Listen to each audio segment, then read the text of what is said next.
Olá, meus caros colegas, eu sou o professor Rafael De Lázari, leciono disciplinas de Direito Constitucional e dentro do nosso tópico maior sobre teoria da Constituição, eu gostaria de chamar a atenção de vocês a respeito de um assunto que o examinador de concurso costuma fazer bastante pegadinha com vocês. São os princípios fundamentais da República Federativa do Brasil.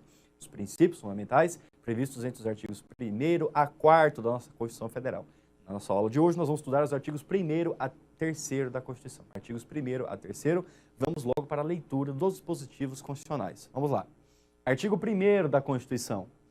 A República Federativa do Brasil, formada pela união indissolúvel dos estados e municípios e do Distrito Federal, constitui-se em Estado democrático de direito e tem como fundamentos. Meus caros, chamo a sua atenção logo para esse caput do artigo 1º da Constituição. Qual que é a questão?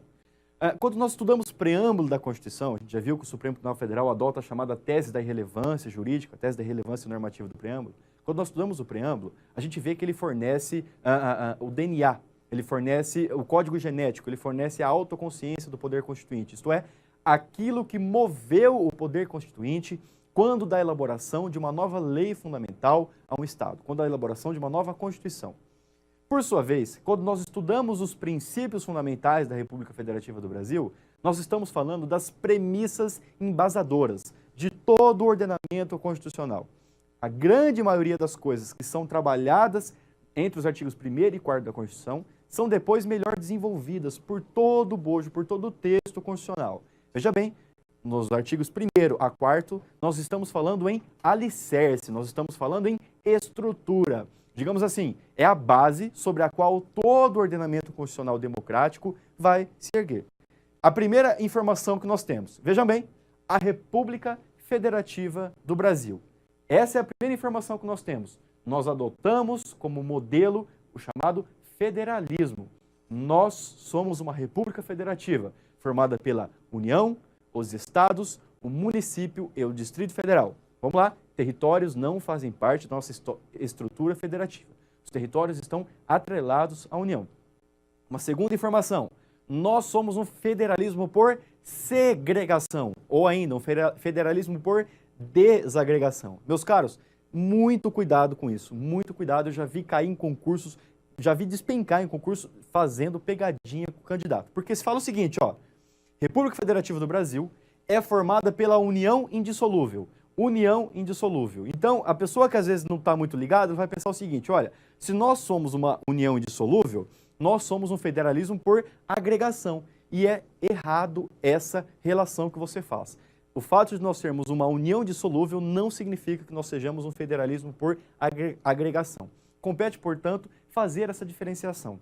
Meus caros, no federalismo por agregação, você tem entes autônomos, você tem entes soberanos, eles cedem parcela da sua soberania em prol de um ente maior, que vai formar uma soberania maior. Um exemplo, os Estados Unidos da América. Outro exemplo, a Suíça. A gente sabe que a Suíça é formada por cantões. Você tem lá a parte de cultura alemã, a parte de cultura francesa, a parte de cultura italiana. Então, esse é o chamado federalismo por agregação. Os entes cedem uma parcela da sua soberania em prol da formação de um ente maior que ajude na tomada coletiva de decisões. Esse é o federalismo por agregação. Meus caros, não é o caso do Brasil. O Brasil é um federalismo por segregação, ou ainda federalismo por desagregação, que é aquele que surge diante da extinção de um Estado unitário. A gente sabe que nossa estrutura, nosso país, nós sempre fomos um Estado unitário. Nós tínhamos as capitanias hereditárias, tudo bem. Agora, nós nunca tivemos estados autônomos, municípios autônomos. Portanto, nós somos um federalismo por desagregação, porque somos um federalismo que nós surgimos a partir da desagregação, da segregação de um Estado unitário. Tudo bem, meus caros? Lembre isso, apesar do artigo 1º falar em união indissolúvel, nós somos um federalismo por desagregação. Ok, meus caros? Muita atenção com isso, porque costuma ter bastante pegadinha. Aí vai falar lá, quais são os fundamentos da República Federativa do Brasil? Inciso 1º, soberania. Inciso 2º, a cidadania. Inciso 3º, a dignidade da pessoa humana. Inciso 4º, os valores sociais do trabalho e da livre iniciativa. Inciso 5º, o pluralismo político. Parágrafo único, todo o poder emana do povo que o exerce por meio de representantes eleitos ou diretamente nos termos desta Constituição.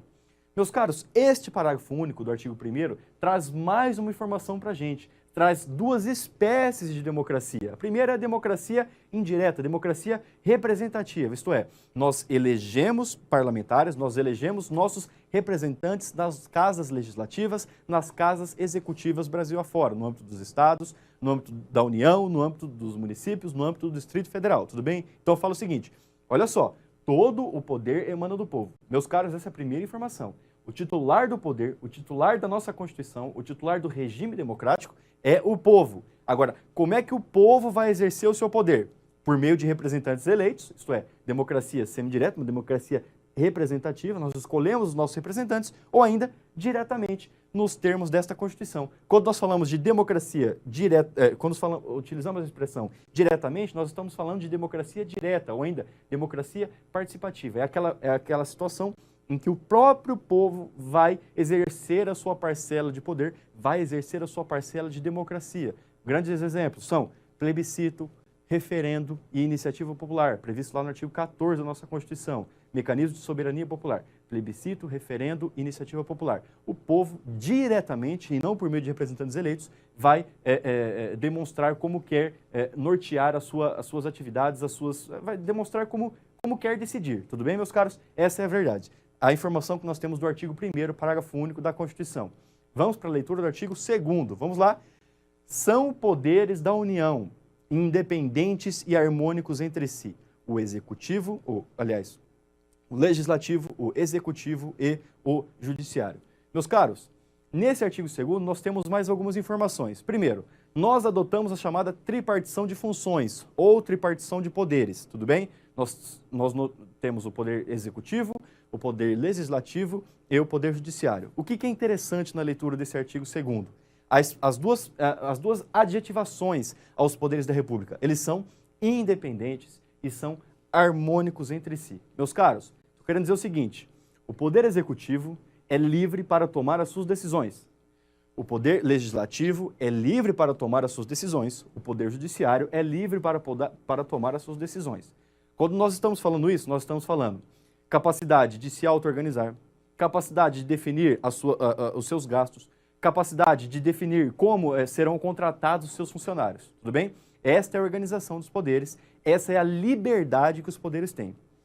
Isso não significa, meus caros, que entre os poderes não possa haver um controle recíproco. Estou querendo dizer o seguinte, o judiciário controla o legislativo e o executivo. O executivo controla o legislativo e o judiciário. O executivo controla o legislativo e o judiciário e por aí segue, tudo bem? Veja bem, meus caros, há um controle entre poderes e dentro de cada poder.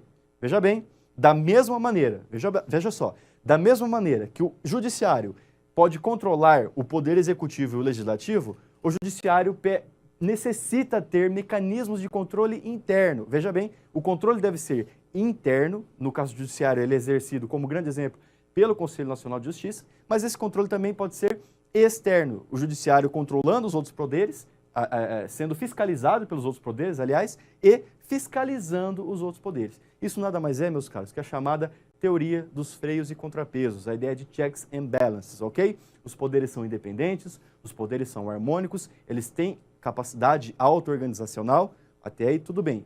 Isso não significa que esses poderes não necessitem ser controlados internamente, isto é, dentro do seu próprio âmbito, como externamente pelos outros poderes da República, ok? Vamos para a leitura agora do artigo 3º.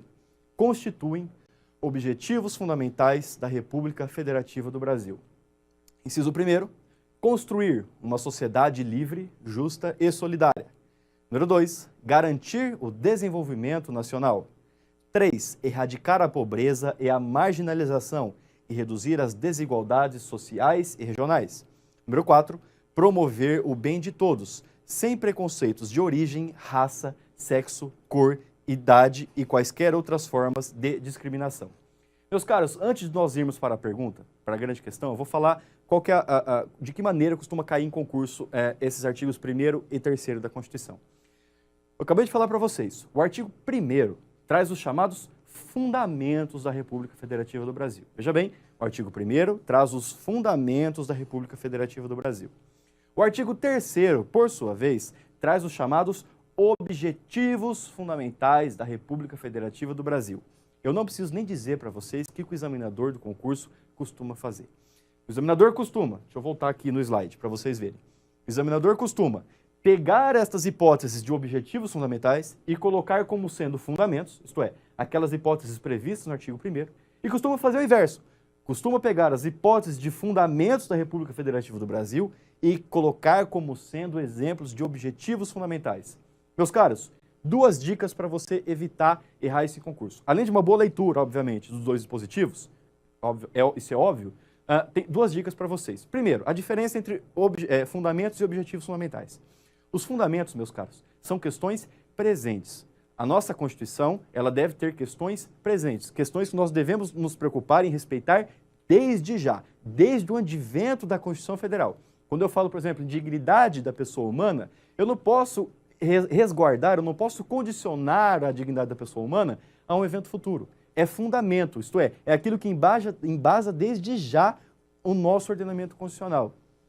Os objetivos fundamentais da República Federativa do Brasil, por sua vez, são aquelas premissas que o Brasil se compromete a assegurar a médio e longo, a curto, médio e longo prazo. Isso é, objetivos fundamentais. Isso é, olha, nós reconhecemos que nós não temos ainda isso aqui devidamente instituído no nosso país, mas nós nos comprometemos a alcançar estas questões. E, por exemplo, se fala construir uma sociedade livre, justa e solidária, garantir o desenvolvimento nacional, erradicar a pobreza e por aí vai. Essa é a primeira dica, a diferença entre os fundamentos e objetivos fundamentais. A segunda dica, meus caros, reparem bem, os objetivos fundamentais, justamente em razão do seu caráter de objetivos a serem atingidos a médio, curto e longo prazos, geralmente começam por verbos. Olha só, construir uma sociedade, garantir o desenvolvimento, erradicar a pobreza, promover o bem de todos. Ok, meus caros? Os objetivos fundamentais da República Federativa do Brasil começam todos por verbos. Meus caros, muita atenção para essa dica, ok? Vamos aqui para a nossa questão, para a gente ver como é que o assunto é cobrado. Prova de juiz, Tribunal de Justiça de Santa Catarina. Com base nas proposições abaixo, assinale a alternativa correta. Olha só, meus caros. Número 1. A República Federativa do Brasil, formada pela união indissolúvel dos estados e municípios e do Distrito Federal, constitui-se em Estado Democrático de Direito. Isso aqui está corretíssimo até então. E tem como fundamentos, olha só, a soberania, a cidadania, a prevalência dos direitos humanos. Meus caros, a prevalência dos direitos humanos é um vetor que vige para o Brasil em suas relações internacionais. Não é fundamento previsto no artigo 1º da Constituição. Está lá no artigo 4º da nossa Constituição Federal. Os valores sociais do trabalho da livre iniciativa e pluralismo político. Exatamente por isso, prevalência dos direitos humanos é um princípio que rege o Brasil nas suas relações internacionais. Esse item 1 está errado. Número 2. A República Federativa do Brasil buscará a integração econômica, política, social e cultural dos povos da América Latina, visando a formação de uma comunidade latino-americana de nações. Isso aqui também está completamente correto, nós vamos ver oportunamente quando nós estudarmos os princípios que regem o Brasil nas suas relações internacionais. Número 3. Constituem objetivos fundamentais da República Federativa do Brasil. Promover o bem de todos, sem preconceitos de origem, raça, sexo, cor, idade e quaisquer outras formas de discriminação, erradicar a pobreza e reduzir as desigualdades sociais e regionais, garantir o desenvolvimento nacional, construir uma sociedade livre, justa e solidária. Isso aqui está completamente correto, a gente viu o artigo 3º da nossa Constituição Federal. Número 4. A República Federativa do Brasil rege-se nas suas relações internacionais pelos seguintes princípios: independência nacional, olha só, meus caros, dignidade da pessoa humana. Dignidade da pessoa humana, a gente viu que não é princípio que rege o Brasil nas relações internacionais. É um fundamento da República Federativa do Brasil, previsto lá no artigo 1º, inciso 3º da Constituição. Com isso, meus caros, olha só, se só os itens 2 e 3 estão corretos, convém assinalar a alternativa D. Meus caros, com isso, eu chamo a sua atenção mais uma vez. De que maneira que o examinador costuma derrubar você no concurso? Misturando fundamento com objetivo fundamental ou, até em alguns casos, trazendo os princípios que regem o Brasil nas suas relações internacionais. Muito cuidado, mas muito cuidado mesmo com essa mistura que o examinador faz. Atente para as dicas que eu te dei, faça uma boa leitura desses dispositivos que eu tenho certeza que você não vai perder esse tipo de questão. Meus caros, era isso que eu tinha para falar a respeito dos artigos 1º a 3º. Um abraço e até a próxima.